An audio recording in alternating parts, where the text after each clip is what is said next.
Well, good morning again, and welcome back to the different location this morning, on-site location at Clevedown, which is, I think people describe it as sheltered housing, and it's a very pleasant place. It is too, and it happens to be where I live now, and very pleasant people around. We thought we would do the program from here this morning. We've had two delightful ladies in, both of whom had points to make, and indeed, so they should. Uh, just for those people who are new to Mirador Television is the local television service for Lewes in East Sussex, the county town of East Sussex. And it is a hybrid. It is partly local and partly international. And we have correspondents from around the world. And we have leading figures in the architecture world, in the social world, the legal world, you name it, we have them. And we have them at a very high level too. Our crime program, for instance, the two Bs, the two barristers, is a former head of chambers and the present head of chambers. And a sprightly couple they are too. I tell you, they keep you on your toes, but also they're very amusing, very amusing indeed. But that's where we're at the moment. That's Mirador, and it's also I have to say. I just want to make sure I've got the internet on. Yes, it is. It is.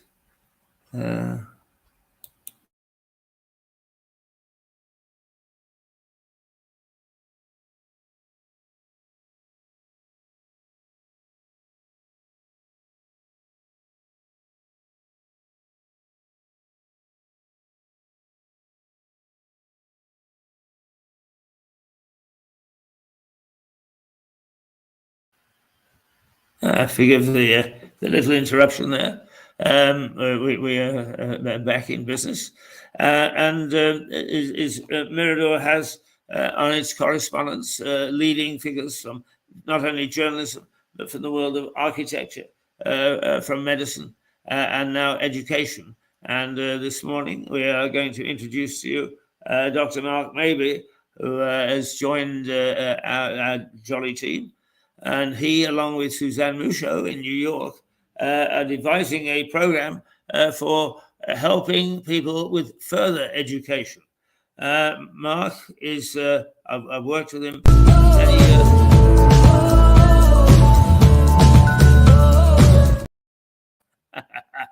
And he is an educator supreme. He's an interesting man, to say the least, very colourful, not at all as one would expect an academic to be. And he will be joining us very shortly to kick off and be introduced to you, to our viewership, so that you know who you're talking to and who you're talking about and who you're watching. So that's where we're at the moment. How about where we're broadcasting from? This Clevedown is a most pleasant place of aspect. I don't know how many units there are, but let's say perhaps 100, with mostly elderly people, some people with disabilities, and generally speaking, where they won't actually fall foul of being alone, but by the same token, can get on with their lives without being interfered with. Lisa Ward is the what they call a warder, but as far as I'm concerned, is she's become my friend. And if I got a problem, I go and knock on her door and say, Lisa, and without batting an eye, she sits and talks to me and talks through what the problem is, and I'm very grateful for that. So we've got very good support. generally speaking, it houses units from. I don't think it's got only 2-bedroom units, but it's certainly got 1-bedroom units down to studios, and the studios are very pleasant places. Anyway, we decided that we should broadcast from here. It's got a lovely little community hall and lounge with internet. It's got paintings on the wall. It's got games. It's got lovely furniture. It's got a kitchen. You name it. It's not wanting for lack of facilities. Now, I'm going to let's see. I said that, and who should pop up? Professor Mark Mabey. Good morning, Professor. Good morning, Lord Keith. How are you, sir? How very, very good to see you. How lovely to see you too, Keith. And it was only 2 days ago, and I was walking in Notting Hill, and I thought of the great Lord Keith. We had some good times in Notting Hill, didn't we? Absolutely, a lot of fun, wasn't it? When education really was fun, and so it should be. Absolutely. And we not only sorted out the world, but we also managed to come up with a lot of innovative ideas. And if some of them had seen the light of day, they wouldn't have this crisis with crumbling schools at the moment. No, absolutely. We were, and the other big thing, Keith, it was always fun. You and I were always laughing, always having a good time. The students always loved you, as you know, because of your real life stories that they'd never heard of before. The ones we could repeat on air anyway. That's good. Well, Mark, do you remember my grandfather's pocket watch? I'm still wearing it, Keith. Do you remember? Oh, wonderful! Yeah, wonderful. Do you remember that? Yes, he worked on the railway for 47 years. Alice's. And then he also. Yes, that's the one. And he also. I thought you might start to use this in your programs. He also had left me his whistle. Won't do it too loud. But there you go. I told you he was colourful. Not a bit like academia. Well, it's good to see you, and you're going to be working with Suzanne Mouchot.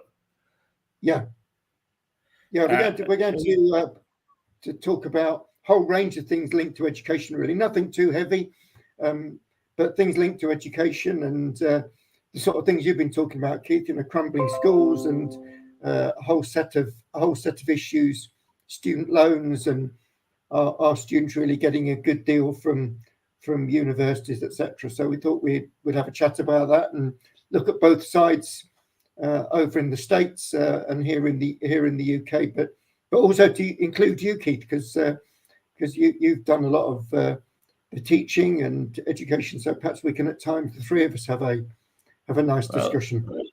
Only too delighted. I'm leaving it up to you two because you're the experts. But as Right. you know, I like to get in people such as yourself and Suzanne who know what they're talking about and have the confidence to do so, because I don't interfere.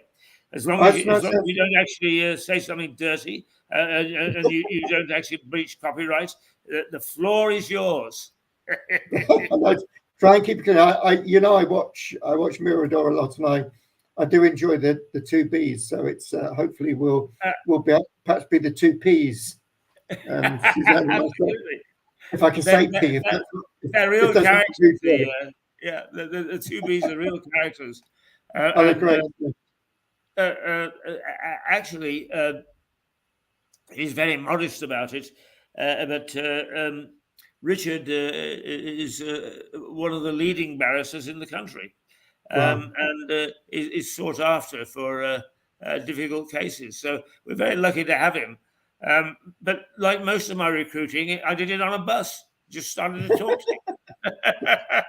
As you do, the best way. And then he got Philip along, and Philip can't put us down either. So two good additions there, and now we've got you along with Suzanne, and I don't think you've met um, Melissa yet. No, not met Melissa yet. No, that's a treat to come. I've seen her on the screen. That's it. And we've got one or two more as well. Right. Keith, you don't look like you're in the White Hart today. I'm not in the White Hart today. Actually, I was, as usual, we start off at a great rate of knots. I'm actually in Clevedown, which is a sheltered housing unit, which is where I live at the moment. As you know, I've got, unfortunately, and I contracted it really badly after you and I had gone various ways. I've got Parkinson's. And since I lost Valerie, I just have to watch a little bit about whether I fall down. So this is ideal for me. I've now got a little scooter, which I beat up the town. Shout all. I can see you. I can see you going up and down High Street. I remember you and I fell down a couple of times after a few pints. Yes, indeed. The only time we knew you fell down. Our academic lunchtimes down at that pub, I forgot the name of it. Now that's right, yes. Legendary. Yeah, the Prince, I think it was the Prince George. The Prince George, yeah. Prince George down in Notting Hill. Nice pub, nice beer. Yeah. I'm sorry that institution has gone now, because in a funny sort of way, even though it was run by a complete another madman, it got a certain charm and attraction. Yeah, it did. It was. I think that was what was fun about it. You know, the guy who ran it was mad, so you were able to be equally mad, and it was about having fun. And I think like everything in life, everything's become. You look at the news; it's all so boring. It's also serious, and you need a bit of levity.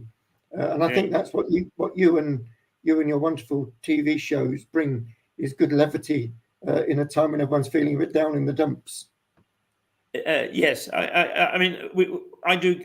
I shouldn't say we. I get very heavy sometimes because there are things that really upset me, and I fortunately have got the vehicle to be able to thump the desk occasionally. Yeah. But generally speaking, I think that we try hard to look at things from all sides of life, and perhaps give people a little bit of hope. That there are some mad people in this world that that want to carry on with madness. now I've got another one. Yeah, why not? That's what life's about.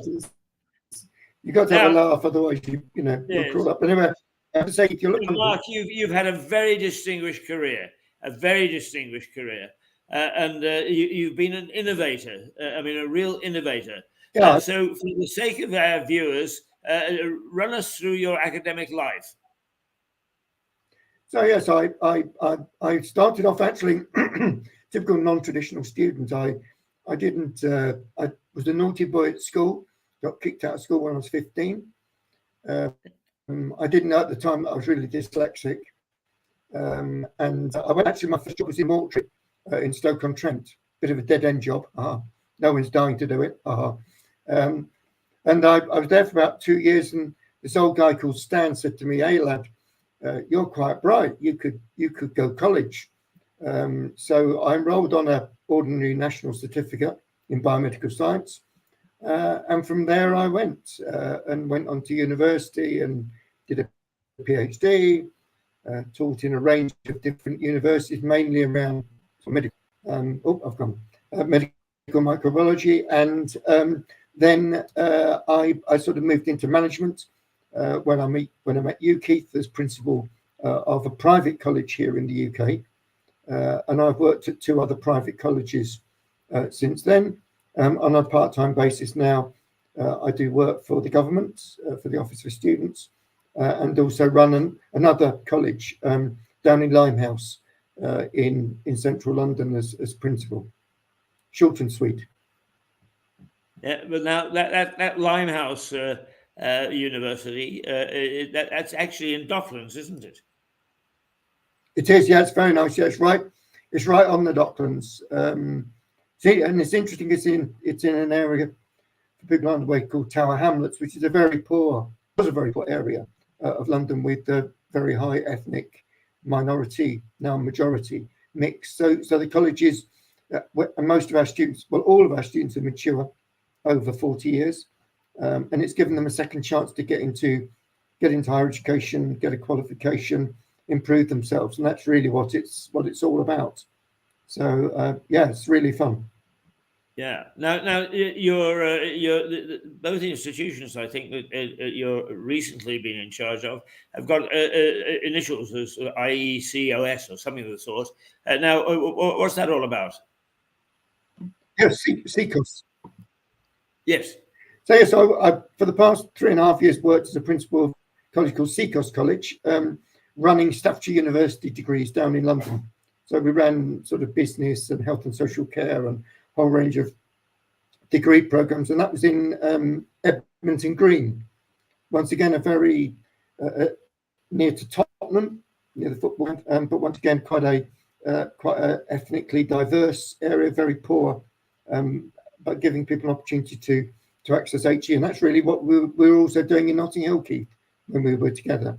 Most of those students were mature, weren't they, and came from non-traditional backgrounds, and many of them don't have English as a first language, and they come in and manage to come out with a degree. So really, yeah, it's really, I enjoy that side of work very much.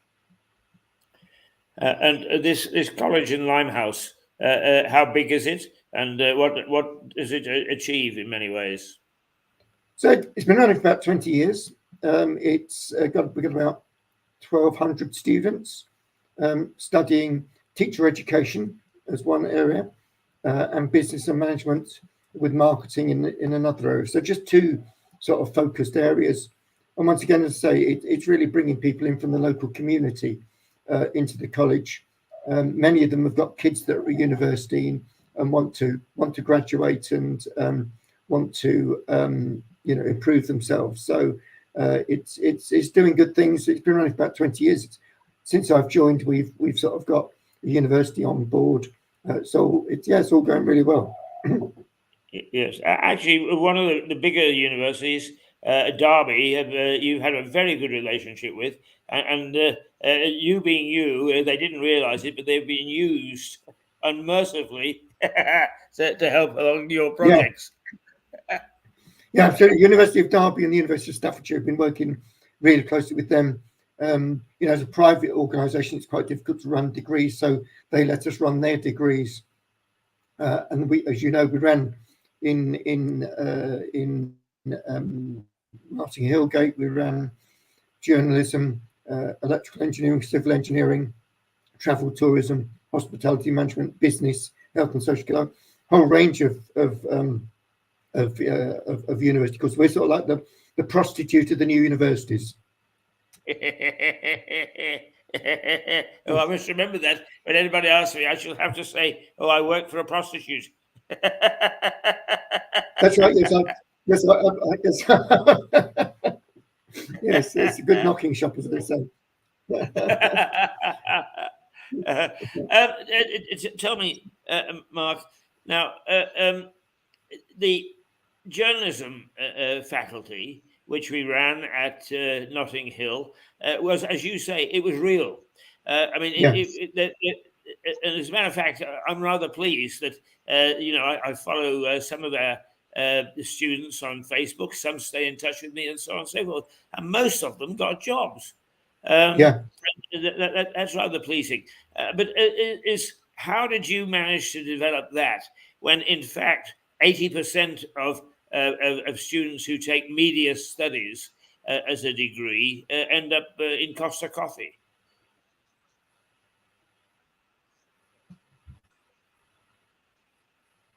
How did you achieve that?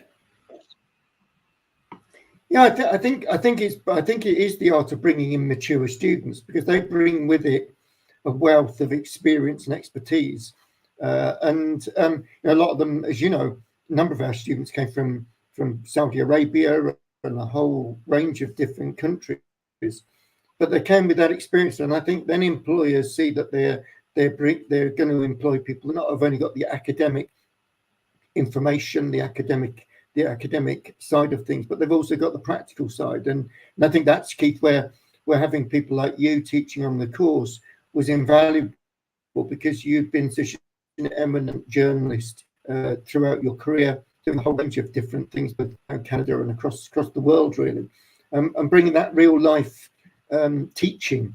And I think that a lot of media courses don't bring that real life teaching in. So students graduate and end up stacking shelves in Asda, which is a shame, because many of them are incredibly talented and have that capability. But I don't think sometimes they're quite as practically ready to enter the workplace. And I think that's what the journalism course did. It mapped their own experience with people like yourselves, practical real life experience, and then the academic side of things of journalistic writing and those sorts of things. Yeah, well, it was a remarkable effort, I must say, and I know that was a bit serious, wasn't that, Keith? Sorry. But I think it is that very much about sort of keeping the students interested. Yeah, I think it's about keeping the students interested as well, isn't it? And I say we try very hard. The college that I'm at, we only employ people that are really from industry. We don't tend to employ sort of true academics like myself. We tend to employ people that have got that experience, and that's what makes the difference. Yeah. Well, I mean, is even though you would say that you're a pure academic, is as you pointed out, is perhaps it would be patronizing to say a self-made man, but I mean, you came up the hard way, so you brought a sense of realism and practicality with you, as you brought. Yeah, and I think that's what know-how.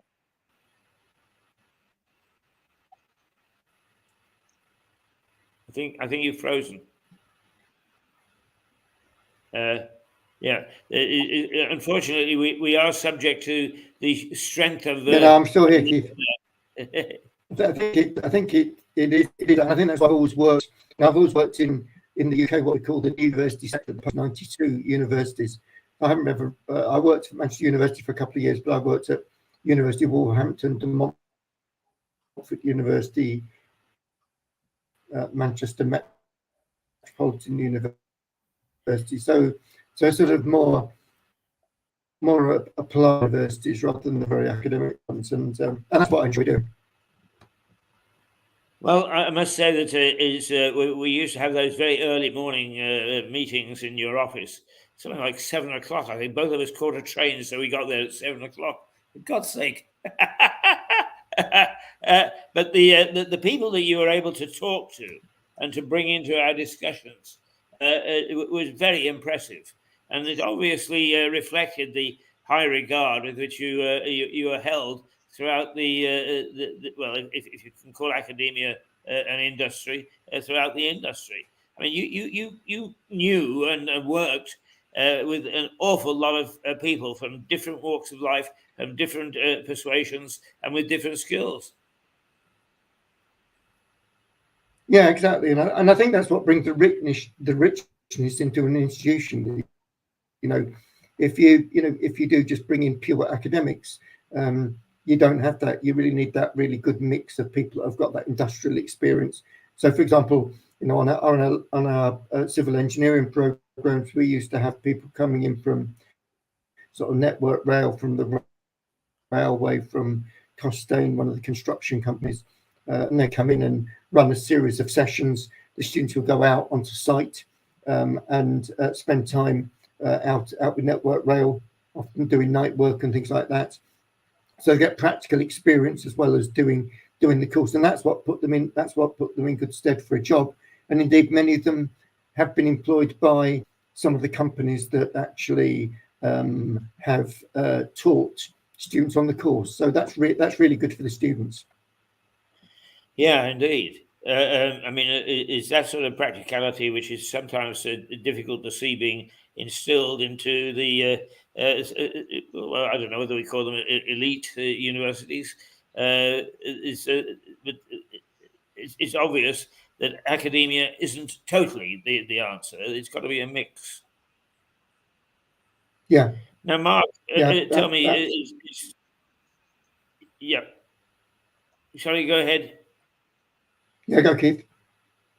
I mean, as we just discussed, you're a very practical man. You have practical applications.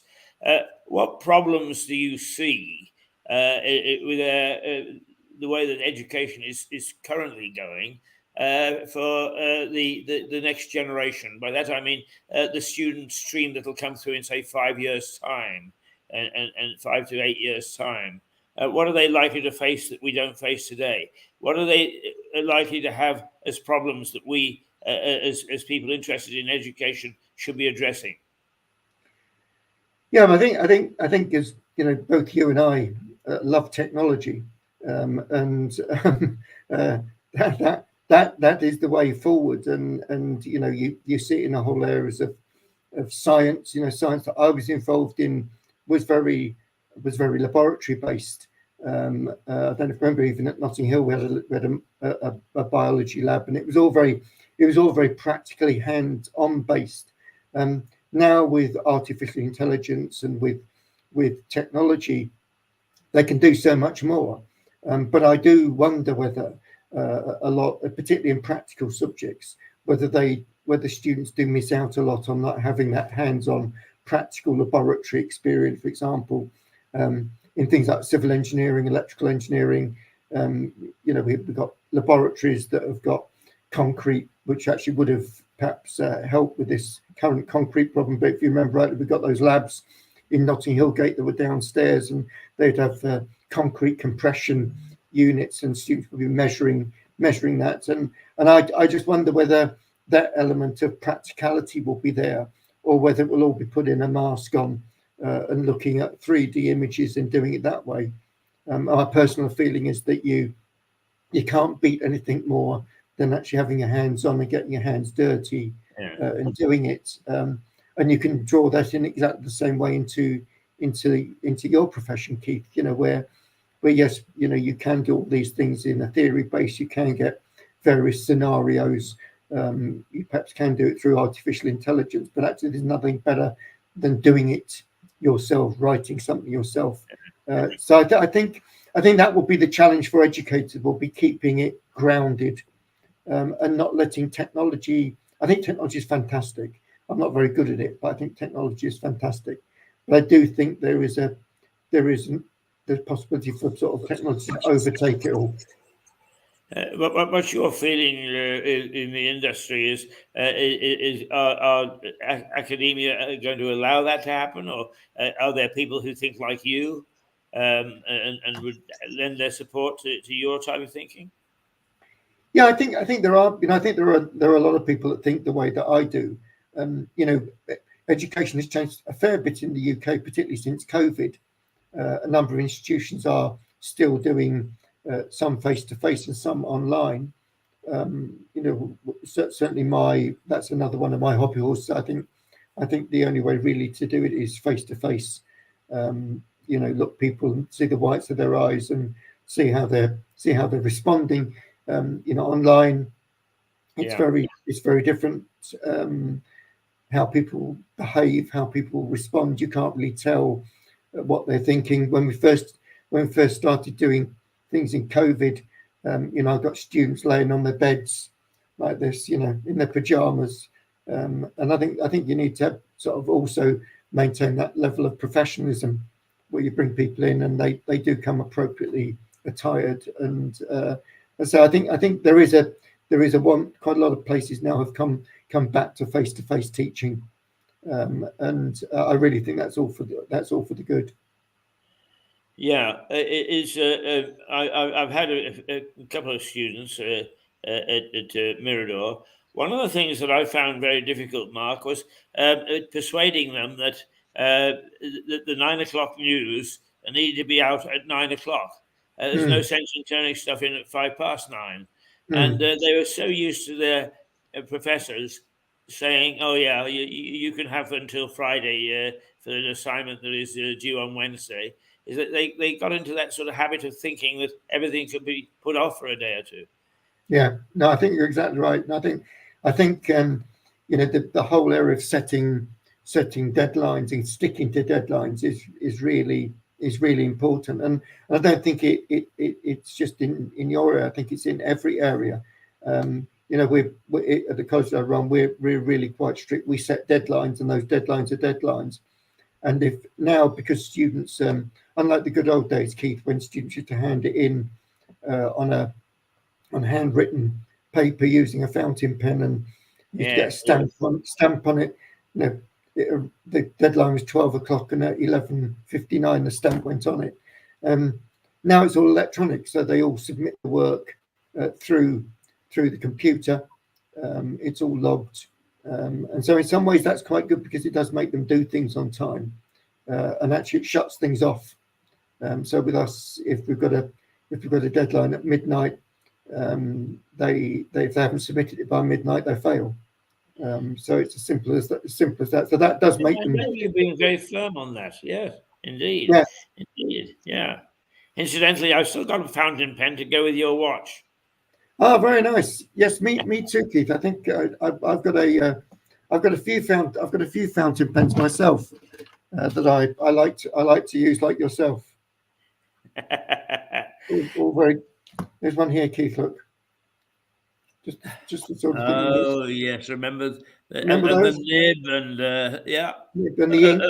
A lot of students don't even know what a nib looks like anymore. Wouldn't even know. No, I sometimes bring these things in to show them, Keith.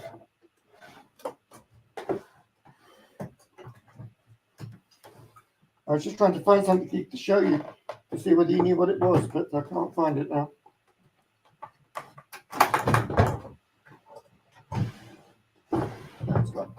It's gone, Keith. Oh, well. Not to worry. Okay. Now, before we say goodbye, I need to know, how are the hens? Ah, very good, Keith. Yes, still going strong. Only got 2 at the moment. Going well.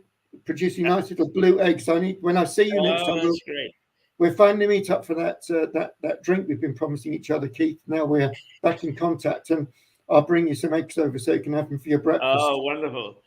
Just for those people who are coming in and meeting Mark for the first time, he raises hens and he produces, and he's generous enough to share them with me from time to time. They're the most magnificent eggs. Yeah, they're fine. They're fine. I had an interesting incident, actually, Keith, a few weeks ago. There was a commotion about 5 o'clock in the morning, and the run is all fox-proofed, and I could hear this noise. And I went out, and unbelievable enough, there was a badger in the run, and I've never seen a badger ever before. And it was the size of a small dog, and it got a couple of my chickens, so it was a bit sad, really. But I've never seen a badger. I live in the centre of Stoke-on-Trent. I've never seen badgers in the centre of Stoke-on-Trent. And I didn't know badgers were vicious in that sense. I know foxes, yeah. Badgers are as well. Yeah, they can be. They got, as you know, they've got those massive big claws, so they'd actually dug under the run and got in, and they didn't eat them, but they chomped on the chickens, and yes, yeah. I mean, one of my old colleagues at Reuters wrote a radio play based on Wind in the Willows, and he wanted me to play Mr. Badger. Couldn't be better. Like him. Yeah, you're typecast already, Keith.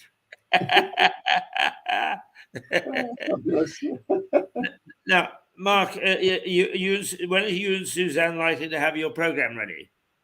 I'm going to get in touch with her today. I'm nice and free next week, so I'm hoping that maybe this time next week. Maybe not this time, but whatever time you think appropriate. Next Wednesday would be good. That's excellent. I look forward to that, because what I was going to suggest is, if it was going to take a bit longer, I wonder if you would be good enough to appear each week at 10 o'clock on a Wednesday, because I think there is so much that people can learn from you, as indeed I did, about secondary education, and it is not given half the enough airtime it deserves. So if you're willing, welcome to the team. The only thing is, Lovely. you know where I learned to be a hard taskmaster. I'm looking at him. I remember. Yes, I'd be absolutely delighted to, Keith. It would be an honour.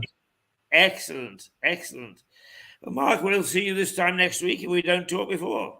Great, lovely, yes, and fondest best wishes to you, Keith, and all the viewers. Thank you, and I'm sure that they welcome you with open arms, Mark. Yes. A man of your standing, people aren't easy to come by to get on television anymore. But to somebody of your standing, we're delighted to have you join what is actually a fairly distinguished team. So you add a real flavour to us. Great, thanks, Keith. It's a real honour to be able to join you. I look forward to it. We'll have some fun, I think. We will indeed. Okay, I'll give our traditional salute here. Toodle pip. Toodle pip. Right, there we are. Dr. Mark Mabey, a real character, but a man who cares about education and cares about those people that sometimes may have a little bit of problem with it. And so we let's see. It is now. It's 10:20. We normally end somewhere between 10:30 and 11. I'm just going to see if we have anything that might just give us a chance to take a look at.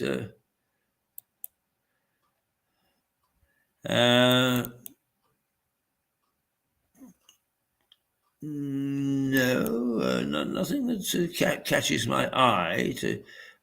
Oh yes, I showed this the other day.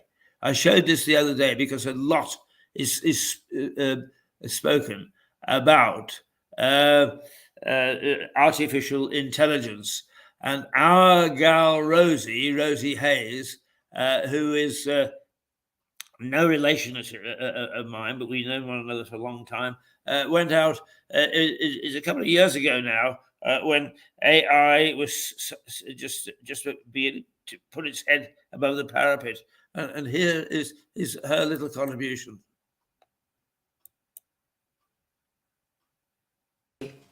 How's this for a first? A robot has been employed as a waitress at the tea rooms and restaurants in Cobham, Surrey. She has enthralled all the customers. Her name is Teresa. She's very friendly, efficient, and they love her. She has built up a terrific fan base in the area. Take a look.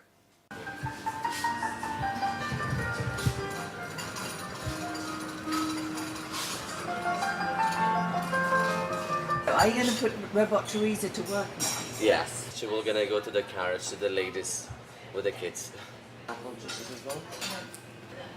I am going to work now.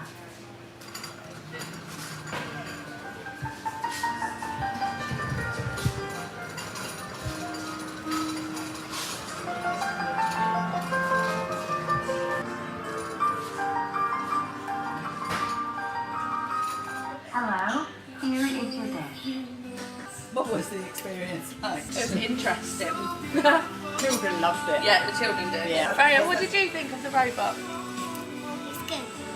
Did you find her pleasant? Yes. Yes, very polite. Very polite. Very nice to talk. Hello, how are you today? It's really simple to use, which is to press any table number and choose the dish and just press start, and then she's gonna go to the table which has been selected. I am going to work now.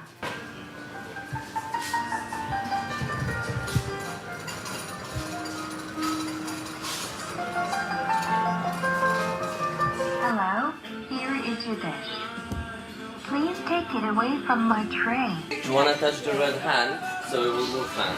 The red hand? Yeah, it's on each side. I am going back to work now.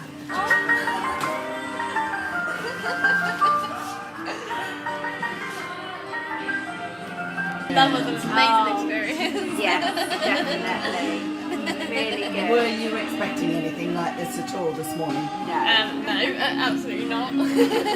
She memorizes, she has her own base where she's always staying. She's not replacing any human being, it's just assist the person, like assist the waitress to help them. Maybe one day is gonna be our future, but at the moment like it's just for fun, for attract people, kids, and just have such a nice time here. Hello, how are you today?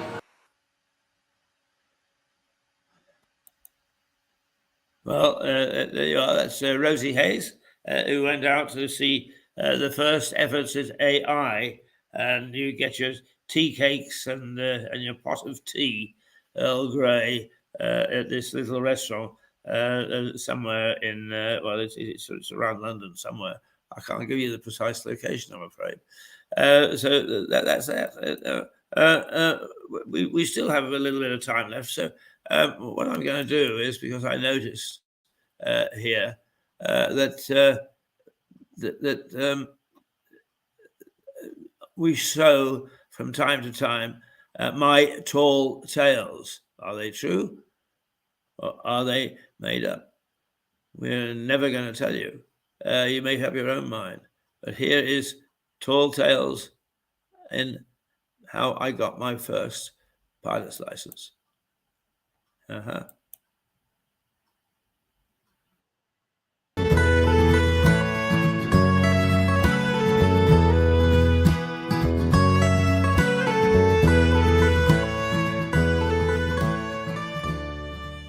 I'm a very accomplished flyer now, but way back in the 60s, when commercial jets still were being tested on commercial flights, then getting on board an aircraft was something of a trauma. We sat there hoping like hell that the pilot knew what he was doing and that he would get us down at the other end. And of course the pilots didn't know what they were doing, and they did get us down at the other end. But then again, air crashes became front page news, and it seemed always there was a crash just before I was supposed to fly. And so I wasn't the best flyer. Then one morning, somebody at the station, radio station I was working at, said, "Oh, someone's got to go up in a light aircraft and do traffic reports." Ha ha ha, I said, "They're not getting me into that." Guess who they came knocking on the door to? Hayes, you go out, you do the traffic reports. Well, I had no choice. I couldn't say no, I had to do it. So indeed I did. And away I went each morning, getting up at about 4:30, driving out to the airport and getting there about 5 o'clock, marching over to the far side of the airfield and getting into a Cessna 172, taking off, soaring above the city and passing on information about what was happening in the traffic. Wow. Took me 2 or 3 days to get used to the fact that this is what I was going to do twice a day. But then eventually I began to calm down and began to quite enjoy it. I enjoyed it so much, in fact, that I fell asleep one morning. I dozed, and the pilot said, "I think your station is calling you." And I heard the magic words, and now we're going up above the city, above the traffic, to see what was happening on the roads. So I opened my eyes, looked down, and immediately began to give a report. And the report was that there was a big jam of buses near the Oak Street Bridge, which went over the Fraser River. Wow! what a report. And then as we turned the aircraft and flew away, I realized that this was the bus terminal. I had just said that there were traffic jams of buses, and I'd been looking down at where the buses congregated before they set out on their morning routes. It's nothing like a great report. The pilot turned to me and he said, "You know, you've got this job licked. It's a bit boring, isn't it?" And I said, "Well, yeah, it is really. No, I mean, not much to say other than what's going on in the traffic." I tried to brighten it up a little bit with a little quip here and there, but right, tomorrow morning he said, "You get in the left-hand seat and I'll teach you to fly." And he did. And I was fortunate to have almost a year and a half of a flying experience. I logged 400 hours on the Cessna. I logged a couple of hours on a twin-engine aircraft and a couple of hours on other aircraft. I was the luckiest man in the world. And he put me into some pretty awful conditions. And we would fly up. I would give a report, and then we would do some what's known touch and goes. In other words, you land, you circle, you land, you circle, just to get some practice in. And we did. And one morning, a gust of wind took it, and I thought that the wing was going to be ripped off. Well, he grabbed the stick and managed to get us out of trouble. But it just shows the sort of thing that if you're going to be a professional pilot, that you have to put up with.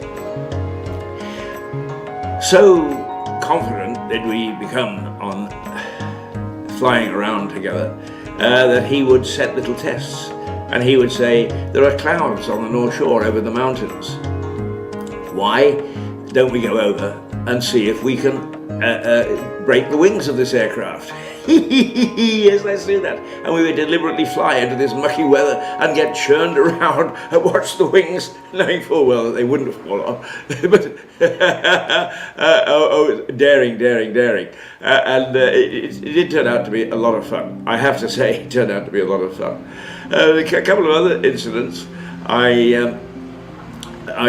used to take VIPs up in the afternoon and say, okay, here are some pollution issues and so on and so forth. And one afternoon we got my good friend, but also a colleague, Mrs. Grace McCarthy, who was the Deputy Prime Minister at the time.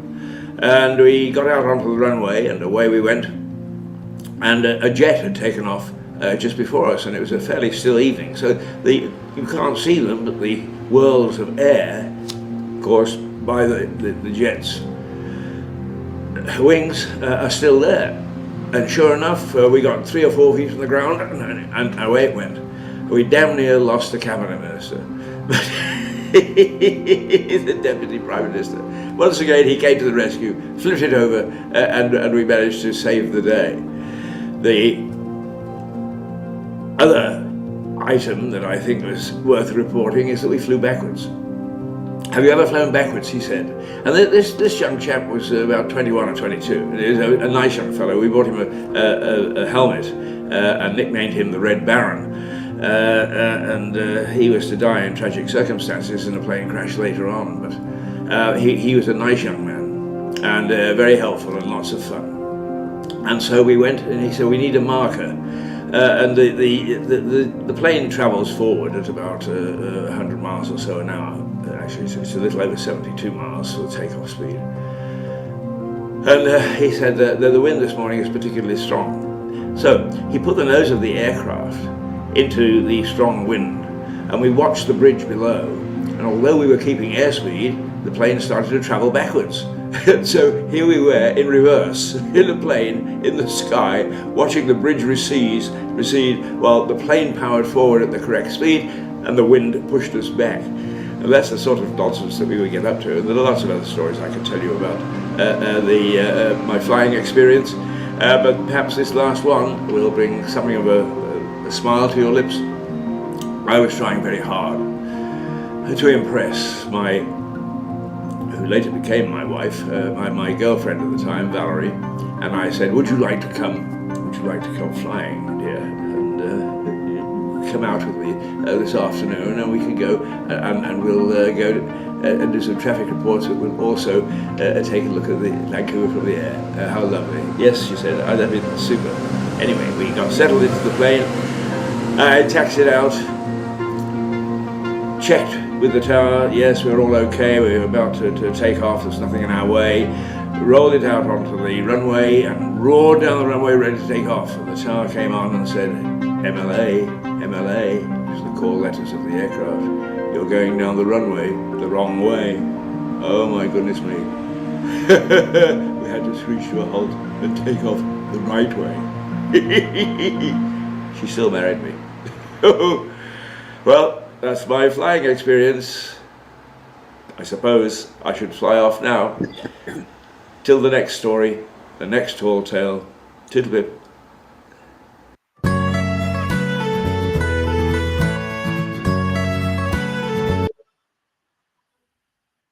How's this for a first? A robot. There I am, still in one piece, even though that tall tale is there for you to peruse and decide. Now, I'm not quite sure. I've actually hit something which makes the configuration of this thing somewhat different to the way it should be. And I don't know what I've done, so I'm going to have to play with that a little while later. But I have no idea whether we've got. Have we got? Ooh.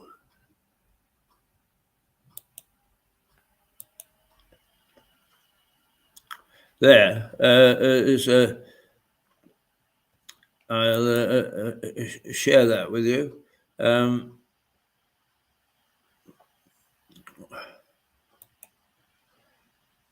Yes, that's just a broad view of where we broadcast from this morning. It's Cleve Down, a sheltered housing complex in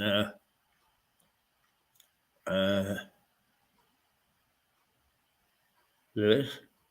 Yes, that's where I'm broadcasting from. I have to think twice sometimes about these things, just in case I've been transported off into the night to somewhere magical. Well, we've had an interesting morning.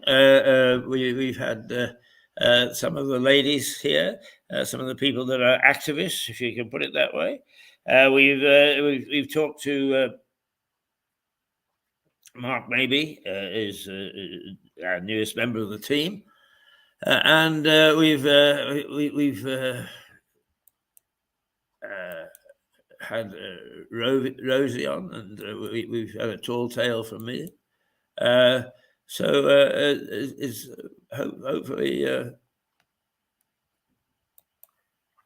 we've given you an interesting morning.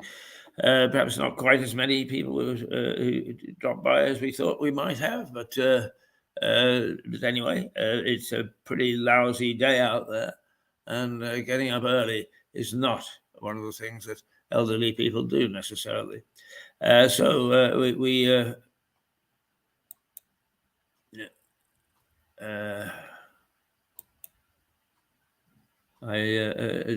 know how to get rid of that. It's amazing that stop the camera. Oh, that does. Yes, it does. It does. Until tomorrow morning, when we'll be along once again, and tomorrow is Liza Page Day, isn't it? Yes, it is. Today is Wednesday.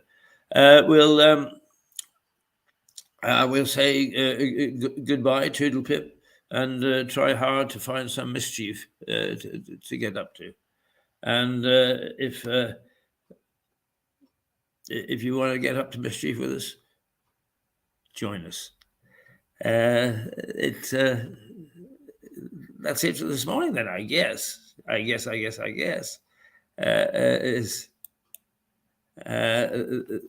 we are. I'm seeing things a little clearer now, and